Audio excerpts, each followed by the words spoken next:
Бұндай жағдайлар Қармақшы ауданында да орын алды. Орада да бірнеше жас азаматтар қолдарына әртүрлі қарулар алып, әртүрлі әрекетке барды. Ол да әлеуметтік желі арқылы бүкіл республикаға тарады. Ол бойынша іс қозғалып, қазір шаралар көрілуде.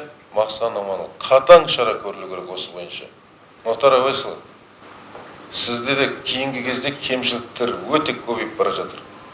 Мен сізді осы жердегі тәжірибелі мықты бір жауапты әкімдердің бірі деп есептеп жүредім.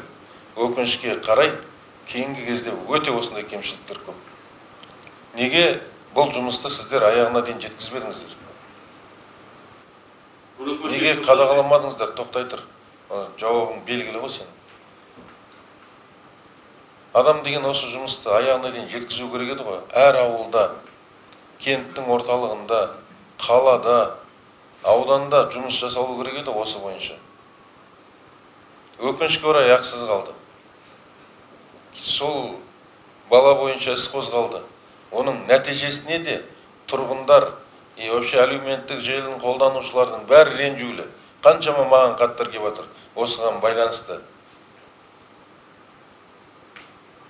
1,5 жыл бәріне условно берілді. Дәл одан жеңіл қылмыс деген адамдар 3 жылға бас бостандығынан айырылып жатыр. Ал оның артынша мына жағдай орын алып жатыр. Ұят жағдай мынау. Мақсат Оманұлы, сіз өзіңіздің ішкі істер бөлімдеріне аудандағы қатаң тапсырма беріңіз. Мен басқа да құқық қорғау орган басшыларына айтам, бүгін бізде жиын болады ғой. Бәрін айтам, бірігіп жұмыс жасау керек. Қажет болған жағдайда менен бастап барлық облыстың құқық қорғау орган басшылары сол ауданға барайық. Сол мәселе шешілгенше керек болатын болса сол жақта болайық. Ауданның әкімдері Сорада құқық қорғау орган басшыларымен бірге осы мәселені шеше алмаса, бірақ біз араласқаннан кейін Орада ауданның әкімінен бастап Сорада құқық қорғау орган басшылары ары қарай жұмыс істеуге орада тиісті емес деп ойлаймын. Өздерін аудандағы мәселені өздері шеше алмаса, ауданға еге боламаса, ең бірінші кезектегі мәселе қоғамдық саяси ахуал. Соны ұстап тұра алмаса, соған жауап бере алмаса, оны біз барып араласып шешетін болсақ, онда ол кісілермен ары қарай жұмыс істеудің қажеті жоқ, ол бірінші. Бірақ біз осы мәселені шешуіміз керек.